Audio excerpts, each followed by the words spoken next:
नमस्कार बच्चों। आज कक्षा 12 की अंतराल पाठ्यपुस्तक अंतराल भाग 2 का जो पहला अध्याय है सूरदास की झोपड़ी, आज हम उसके बारे में बात करेंगे। वस्तुतः ये जो सूरदास की झोपड़ी है ये प्रेमचंद द्वारा लिखित है और ये अपने आप में एक पूरा अध्याय नहीं है। वास्तव में ये प्रेमचंद द्वारा रचित जो एक उपन्यास है रंगभूमि, काफ़ी बड़ा उपन्यास है, उस उपन्यास का एक अंश भर है सूरदास की झोपड़ी। इस अंश में सूरदास, जो कि एक नेत्रहीन व्यक्ति है, भिक्षुक है, भीख मांगकर अपना जीवन यापन चलाता है, उसके विषय में कुछ बातें हैं। उसके जीवन से जुड़ी हुई एक घटना है, उसका जिक्र इस अध्याय में किया गया है। तो आइए इसका सार समझते हैं थोड़ा सा। दरअसल सूरदास एक नेत्रहीन व्यक्ति, जैसे मैंने बताया आपको, उनके पास आय का कोई निश्चित साधन तो है नहीं, तो वो अपना भिक्षा मांगकर ही वो अपना जीवन यापन चलाते हैं। वो अपने जीवन में काफ़ी संतुष्ट व्यक्ति हैं, पर जीवन में उथल पुथल तब होती है जब एक रोज़ उनकी झोपड़ी जला दी जाती है। झोपड़ी को जलते हुए देखकर सूरदास बेहद दुखी है, आहत है। यहाँ तक कि एक बार तो वो अपनी झोपड़ी को बचाने के लिए आग तक में जाने को तैयार हो जाता है। पड़ोसी रोकते हैं क्योंकि आग बहुत विकराल थी। दरअसल सूरदास का दुख केवल इतना नहीं है कि उसकी झोपड़ी जल गई है। उसने अपने कुछ महत्वपूर्ण कार्यों के लिए, रीति रिवाजों को पूरा करने के लिए, बेटे की शादी के लिए, मिठुआ जो कि उसका बेटा है, उसकी शादी के लिए, और अपने पितरों का श्राद्ध करने के लिए कुछ पैसे उसने जमा कर रखे थे एक पोटली में। पर उस आग के साथ वो पोटली भी स्वाहा हो गई, जैसा कि सूरदास को लग रहा है।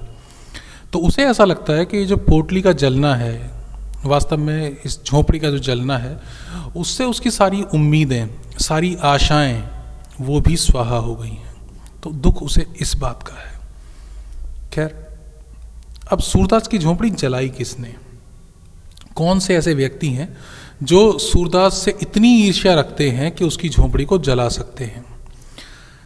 सबसे पहले इसमें किरदार जो आपके सामने आएगा वो आएगा जगधर। जगधर उसका एक पड़ोसी है जो उसी क्षेत्र में रहता है जहाँ सूरदास रहता है। तो जगधर आकर के सूरदास को अपनी सफाई देता है कि भाई मैंने तुम्हारी झोपड़ी नहीं जलाई है। वो पहले ही अपनी सफाई प्रस्तुत कर देता है और वो साथ में ये शक भी जाहिर करता है कि ये झोपड़ी हो ना हो भैरों ने जलाई है। अब भरा भैरों उसकी झोपड़ी क्यों जलाएगा? यहाँ 3 पात्र और हैं सूरदास के अलावा जो इस कहानी को पूरा करते हैं। वो 3 पात्र हैं जगधर, जिसके बारे में हमने बात कर ली है, एक और पात्र है भैरव जिसका भी नाम आया था, और तीसरा पात्र है सुभागी। अब इनका समीकरण समझिए आप, क्यों ऐसा लगता है कि भैरव या जगधर जो है वो सूरदास की झोपड़ी जला सकते हैं? ये समीकरण बना कैसे, और क्या वो इतनी ईर्ष्या वास्तव में सूरदास से रखते हैं कि वो उसकी झोपड़ी जला देंगे? सिचुएशन कुछ यूं है कि भैरव की जो पत्नी है सुभागी, उसके साथ भैरव शराब पी करके बहुत मारपीट करता है, बहुत हिंसा करता है। वो उससे अत्यंत त्रस्त है, परेशान है।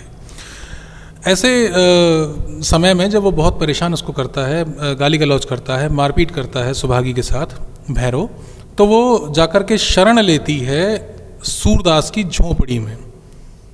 सूरदास के पास जाकर के वो शरण लेती है। ठीक है जी, ये पहली बात मैंने बताई। दूसरी बात,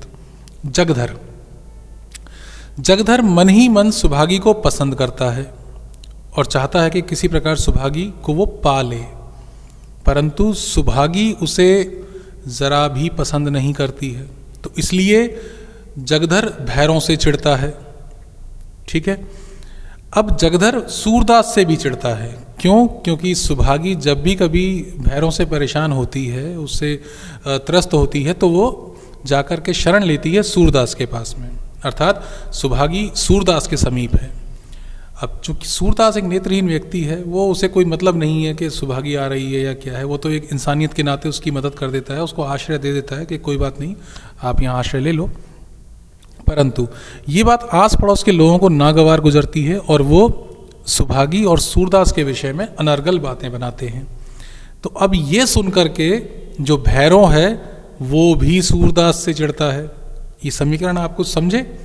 जगधर भी सूरदास से चिढ़ता है क्योंकि सुभागी उसके पास न जा करके सूरदास के पास जाती है, और भैरव भी चिढ़ता है क्योंकि बस्ती के लोग ये बातें करते हैं कि सूरदास और सुभागी के मध्य कुछ चल रहा है।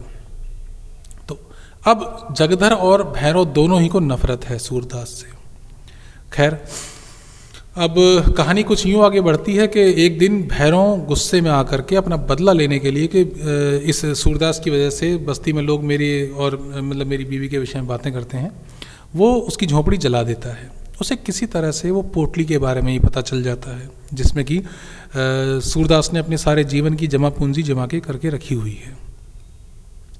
जब वो झोपड़ी को आग लगाता है तो वो सूरदास की वो पोटली, वो उम्मीदों की पोटली भी उठा कर ले जाता है। जगधर को जब ये झोपड़ी की आग जलती है झोपड़ी में, तो जगधर सूरदास के पास आता है और वो उसके बाद में भैरव के पास जाता है और बात करता है उससे। भैरव से बातों बातों में बता देता है कि हाँ, ये आग मैंने लगाई है। यहाँ तक जगधर को कोई बहुत विशेष परेशानी नहीं थी, उसे भी लगा चल अच्छा है सूरदास की झोपड़ी जला दी। उसे परेशानी कहाँ से शुरू होती है? देखिए लालच क्या होता है, समझिए ज़रा इस चीज़ को। लालच कहाँ से आता है और किस तरह से लोगों के दिमाग को बदल देता है। यहाँ तक जगधर को ठीक है, चल जला दी कोई बात नहीं है, पर वो बनावटी नाटक करता है कि मैं शिकायत करूँगा और ये करूँगा। पर जैसे ही उसे ये पता लगता है कि सूरदास की जो पोटली गायब थी उसको उठा करके भैरव ले आया है, और अचानक से एकाएक भैरव के पास बहुत सा पैसा आ गया है, लगभग 500 रुपये उसके पास आ गए। उस समय के 500 रुपये बहुत बड़ा अमाउंट था, तो उसको आज के हिसाब से ना देखें। तो ये बात सुनकर के वो चिढ़ जाता है, कहता अरे यार मेरा तो फ़ायदा हुआ नहीं, इसका फ़ायदा कैसे हो गया। तो फिर वो जगधर को धमकाता है और कहता है कि मैं तेरी शिकायत करूँगा, सबसे बोलूँगा तेरे बारे में, पुलिस में कंप्लेंट करवाऊँगा। पर भैरव थोड़ा दुष्ट प्रवृत्ति का व्यक्ति था, वो डरता नहीं है इन सब बातों से और कहता है कि सूरदास का कुछ नहीं है, वो एक अंधा व्यक्ति है और 2-4 दिन रोएगा चिल्लाएगा, फिर अपना आप सब शांत हो जाएगा, वो मेरी कोई कंप्लेंट नहीं करने बैठा। तो इस तरह से जगधर को तमाम प्रयास करने के बाद भी कुछ नहीं मिलता, वापस आता है। अब आपको क्या लगता है, क्या कबीर हमें ये कहानी सुनाना चाहते हैं? सॉरी माफ़ कीजिएगा, क्या प्रेमचंद हमें ये कहानी सुनाना चाहते हैं कि भैरव की पत्नी सुभागी सूरदास के घर में शरण लेती है, जगधर उससे जलता है और ये नहीं। प्रेमचंद जैसे इतने ऊंचे कद के जो लेखक हैं वो हमें यहाँ ले जाना नहीं चाहेंगे, वो हमें ये कथा नहीं बताना चाहेंगे, उनका उद्देश्य कुछ और है। अब उद्देश्य पर आते हैं कि वास्तव में प्रेमचंद कहना क्या चाहते हैं, वो सूरदास के किस व्यक्तित्व की ओर हमें ले जाना चाहते हैं। तो दृश्य कुछ यूँ है कहानी के अंत की तरफ कि जो सूरदास हैं वो अपनी झोपड़ी जहाँ उनकी जली है उसके पास बैठे हैं, उसकी राख को महसूस कर रहे हैं। अब वहाँ केवल राख रह गई है, तो बहुत हताश परेशान हैं, यहाँ तक कि उनकी आंखों से आंसू भी बह रहे हैं, रो रहे हैं। अचानक से उनके कानों में एक स्वर गूंजता है, एक बच्चे का स्वर, और बच्चा कहता है चल हट, तू तो खेल में रोता है। ये शब्द कुछ साधारण से थे वैसे तो, पर सूरदास के लिए ये एकदम से अमृतवाणी बन के आते हैं। उन्होंने सुना कि अरे तू तो खेल में रोता है। सूरदास को अचानक ही आभास हुआ कि ये मैं क्या कर रहा हूँ, ये जीवन तो एक खेल है और खेल में हंसना भी है, रोना भी है, और मैं रो रहा हूँ, खेल में हार करके रो रहा हूँ। नहीं, सूरदास में अचानक से एक ऊर्जा आती है और वो उस राख के ढेर से राख को उड़ाना शुरू कर देते हैं। खूब राख उड़ाते हैं, यहाँ तक कि पूरे उस राख में नहा जाते हैं, बिल्कुल एक भूत की तरह, अघोरी की तरह, और पूरा राख उनके ऊपर आ जाती है। उनके इस खेल में बच्चे भी शामिल हो जाते हैं, जो आसपास बच्चे खेल रहे थे वो भी उनके इस खेल में शामिल हो जाते हैं और वो भी राख उड़ाना शुरू कर देते हैं। मिठुआ उनसे पूछता है कि बाबा अब हम क्या करेंगे। तो सूरदास कहते हैं कि कोई बात नहीं बेटा, हम अपना घर बनाएंगे। अच्छा, उन्होंने फिर से आग लगा दी तो कोई बात नहीं, हम फिर अपना घर बनाएंगे। उन्होंने फिर से आग लगा दी तो हम फिर बनाएंगे। अब जीवट समझ रहे हैं, तो कितना जीवट दिखा रहे हैं सूरदास। तो फिर वो बच्चा बार बार, जब बाल मन से वो बच्चा बार बार पूछता रहता है, मज़े आते हैं उसको भी, और तो पूछता है कि वो बार बार आग लगाएंगे तो हम बार बार क्या करेंगे, वो पूछता रहता है बच्चा। तो लास्ट में जो अंतिम जो लाइन है वो हर किसी व्यक्ति को टच कर जाती है बिल्कुल। तो क्या कहते हैं कि उसने जब पूछा कि वो बार बार आग लगाएंगे तो हम क्या करेंगे, तो वो कहते हैं हम भी 100 लाख बार बनाएंगे। मतलब जितनी हिम्मत उनमें है वो आग लगाते रहेंगे, पर हम बार बार अपने घर को बनाएंगे। मतलब हम इन परेशानियों से, इन आघातों से हारने वाले नहीं हैं। वास्तव में प्रेमचंद हमें यहाँ लाना चाहते हैं, वो हमें सूरदास के चरित्र की तरफ ले जाना चाहते हैं कि सूरदास का चरित्र क्या है। वो दृढ़ निश्चयी है, वो हार नहीं मानने वाला है, वो कर्मठ है, परिश्रमी है। समझ रहे हैं, वो हमें सूरदास के इस चरित्र की ओर ले जाना चाहता है। साथ में ये बात एक सोचने वाली है कि सूरदास जैसा निर्धन व्यक्ति जिसके पास आय का कोई साधन नहीं है, जो देख नहीं सकता है, जब वो इतना जीवट दिखा रहा है तो हम क्यों नहीं दिखा सकते हैं। तो कहानी का सार आपको समझ में आ गया है। इसमें कुछ एक महत्वपूर्ण प्रश्न है, वो मैं आपके सामने एक बार बता देता हूँ कि चूल्हा ठंडा किया होता तो दुश्मनों का कलेजा कैसे ठंडा होता। इस कथन के आधार पर सूरदास की मनोस्थिति का वर्णन कीजिए। आप समझ गए हैं कि दरअसल ये प्रसंग कब आता है, जब आसपास के लोग उससे पूछते हैं कि क्या रात को तूने खाना बनाने के बाद में अपना चूल्हा ठंडा नहीं किया था कि कहीं उससे ही आग लग गई हो। तो ये बात कहते हैं सूरदास कि अगर मैंने अपना चूल्हा ठंडा कर दिया होता तो दुश्मनों को कलेजा कैसे ठंडा होता, मतलब उनके कलेजे में कैसे ठंडक पड़ती मेरा घर जला करके। तो वास्तव में यहाँ सूरदास हताश हैं, परेशान है कि जो भी उन्होंने अपने जीवन में संचित कर रखा था वो सब कुछ चला गया, और कुछ हो ना हो, कम से कम जो दुश्मन है उनके, वो तो उनके तो कलेजे को ठंडक पहुंच ही गई होगी। इसके बाद में एक और जो महत्वपूर्ण प्रश्न आता है वो है, सूरदास उठ खड़ा हुआ और विजय गर्व की तरंग में राख के ढेर को दोनों हाथों से उड़ाने लगा। इस कथन के संदर्भ में सूरदास की मनोदशा का वर्णन कीजिए। तो ये अंतिम जो प्रसंग है वहाँ पर आ जाता है कि सूरदास जब उसके कान में शब्द पढ़ते हैं कि तू खेल में रोता है या खेल में रोते हो, तो वो एकदम से जो परिवर्तन होता है, ये सब उसके बाद की बातें हैं, वहाँ से आप लिखेंगे इसके लिए। और अंतिम प्रश्न जो आता है, तो हम 100 लाख बार बनाएंगे।